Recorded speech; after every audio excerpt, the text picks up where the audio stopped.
మునక్కాయ ఒక మంచి వెజిటబుల్. ఇది లేకపోతే సాంబార్‌లా అనిపించదు కదా! నాకైతే అనిపించదు.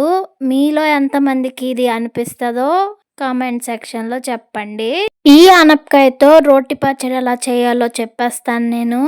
So, let's start the video. నమస్తే ఫ్రెండ్స్, నా పేరు Anitha Priyanka. Welcome to Shiny official channel. మరి ఈ కమ్మటి రోటి పచ్చడి ఎలా చేసేద్దామో చూసేద్దాం, వచ్చేసేయండి. Let's dive into cooking. ఈ ఆనపకాయ రోటి పచ్చడికి కావాల్సిన పదార్థాలు వచ్చేసి 1 కప్పు ఆనపకాయ ముక్కలు, 1 కప్పు టొమాటో, అంటే 2 మీడియం సైజ్ టమాటాలు ఉంటాయి, 1 కప్పు కొత్తిమీర ఎక్కువ క్వాంటిటీలో ఉండేలా చూసుకోండి. ఇంకా స్పైసీనెస్ కోసం పచ్చిమిర్చి మీ స్పైసీ లెవెల్ బట్టి. నెక్స్ట్ ఒక మీడియం సైజు వెల్లుల్లి రెబ్బలు తీసుకోవాలి, 1 టేబుల్ స్పూన్ వరకు జీలకర్ర, ఆయిల్ సరిపడా, నెక్స్ట్ మీకు తగినంత ఉప్పు, నెక్స్ట్ పోపు కోసం ఆవాలు, జీలకర్ర, మినపప్పు, శనగపప్పు తీసుకోవాలి. మీకు ఎంతెంత క్వాంటిటీ కావాలో అంతంత క్వాంటిటీ తీసుకోండి. నేను 1 టేబుల్ స్పూన్ మినపప్పు, 1 టేబుల్ స్పూన్ శనగపప్పు, నెక్స్ట్ ఒక హాఫ్ టేబుల్ స్పూన్ వరకు ఆవాలు, ఇంకా జీలకర్ర తీసుకున్నాను. నెక్స్ట్ ఒక 10 వరకు డ్రై చిల్లీస్ తీసుకున్నాను, కొంచెం కరివేపాకు 1 కప్పు దాకా నేను తీసుకున్నాను. మీకు ఎంత కావాలంటే అంత తీసుకోండి. Last but not the least, చింతపండు, ఒక చిన్న లెమన్ సైజ్ చింతపండు తీసుకోండి. ఆ క్లిప్పింగ్ మిస్ అయింది. మన ఆనపకాయ రోటి పచ్చడి చేసుకోవడానికి ఫస్ట్ స్టెప్ ఆనపకాయ ముక్కలు మగ్గించుకోవాలి కదా. సో దానికి స్టవ్ వెలిగించుకొని 2 టేబుల్ స్పూన్ దాకా ఆయిల్ వేసుకొని దాంట్లోని పచ్చిమిర్చి వేసి వేపుకోండి. ఆయిల్ హీట్ ఎక్కిన తర్వాత అవి కొద్దిగా వేగిన తర్వాత 20 సెకండ్స్ వేగిన తర్వాత మన ఆనపకాయ ముక్కలు వేసుకొని మగ్గించుకోండి. మూత పెట్టుకుంటూ మధ్య మధ్యలో కలుపుకుంటూ మగ్గించుకోవాలి. అవి కొంచెం ట్రాన్స్లూసెంట్గా అవుతాయి, కొంచెం దగ్గరికి అయిపోయి చిన్నగా సైజులో అయిపోతాయి. చాలా తొందరగా ఉడికిపోతుందండి ఆనపకాయ. మీకు ఎంతోసేపు పట్టదు, కానీ మీకు చాలా రోజుల వరకు నిల్వ ఉంటుంది. వాటర్ తగలకుండా చేసుకోండి.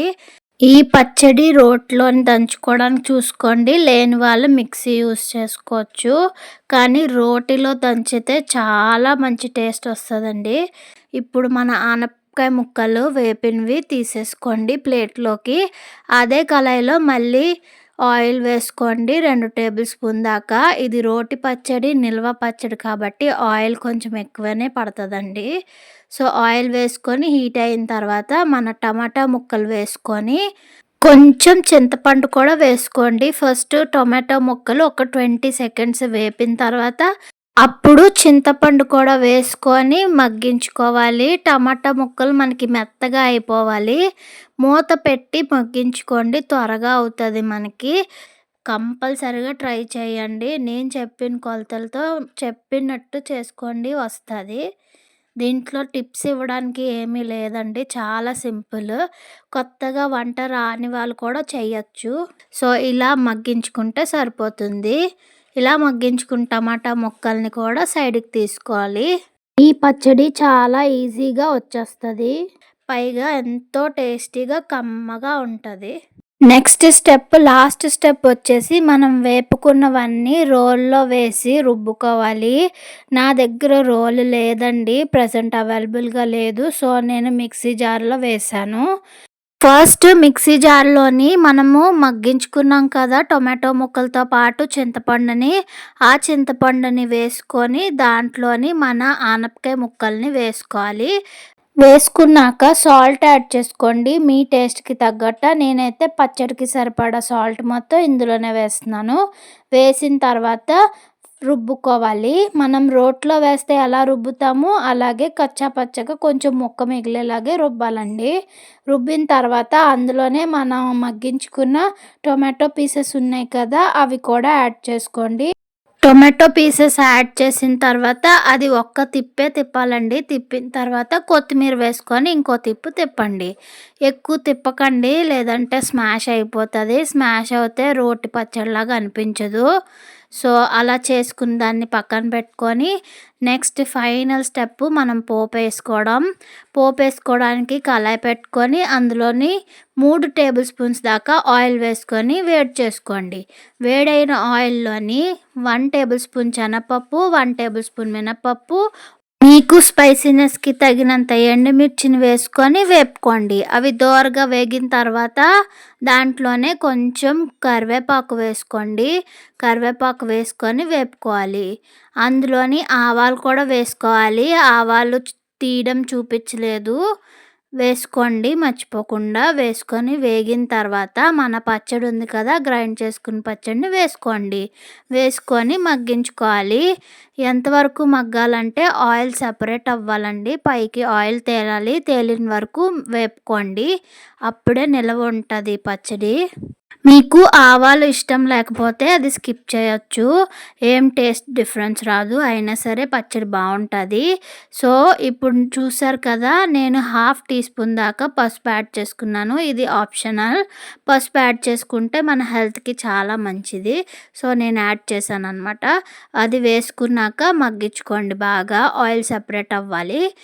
ఈ పచ్చడిని మీరు కంపల్సరీ ట్రై చేయండి, చాలా కమ్మగా రుచిగా ఉంటుంది. ఇది ఎందులోకైనా బాగుంటుందండి, దోశలోకి, ఇడ్లీలోకి, అన్నంలోకి, దేంట్లోకైనా బాగుంటుంది. మీకు ఈ పచ్చడి 1 వీక్ దాకా నిల్వ ఉంటుందండి. కాకపోతే మీరు తడి లేని స్పూన్ పెట్టుకొని సర్వ్ చేసుకోవాలి. మీరు ఎండాకాలంలో చూసి చేస్తున్నట్టయితే మీరు సర్వ్ చేసుకున్న వెంటనే రిఫ్రిజిరేటర్లో పెట్టుకోకపోతే మనకున్న వేడికి అది పాడైపోతుంది, ఎంత ఆయిల్ వేసినా సరే. ఎందుకంటే ఆనపకాయలో వాటర్ శాతం ఎక్కువ ఉంటుంది, ఇంకా మనం టమాటీ కూడా వేసాం కదా, దాంట్లో కూడా వాటర్ శాతం ఉంటుంది కదా, సో పాడైపోతుంది వేడి వల్ల. సో నేను చెప్పిన ఈ రోటి పచ్చడి మీరు కూడా ట్రై చేసి ఎలా ఉందో నాకు చెప్పండి. ఇంకా ఏమైనా డౌట్స్ ఉంటే కామెంట్ సెక్షన్లో అడిగేయండి. ఇంకా నా ఛానల్ని సబ్స్క్రైబ్ చేసుకొని నా వీడియోని లైక్ చేసి మీ ఫ్రెండ్స్ అండ్ ఫ్యామిలీతోని షేర్ చేసుకొని బెల్ ఐకాన్ని ప్రెస్ చేసుకోండి. బెల్ ఐకాన్ ప్రెస్ చేయగానే నా వీడియోస్ ఇలా పెట్టగానే మీ ఫోన్లకి అలా వచ్చేస్తాయి. ఇలాంటి మరెన్నో రుచికరమైన వంటలతో నేనైతే వచ్చేస్తాను. మీకు ఏమైనా రెసిపీస్ కావాలంటే ప్లీజ్ కామెంట్ ఆన్ బిలో, లేదా మన ఇన్స్టా పేజ్ షయానీలో DM కూడా చేయొచ్చు. మరి ఉంటాను, bye. Thank you for watching, lots of love. Next వీడియోతో మళ్ళీ కలుద్దాం. Signing of.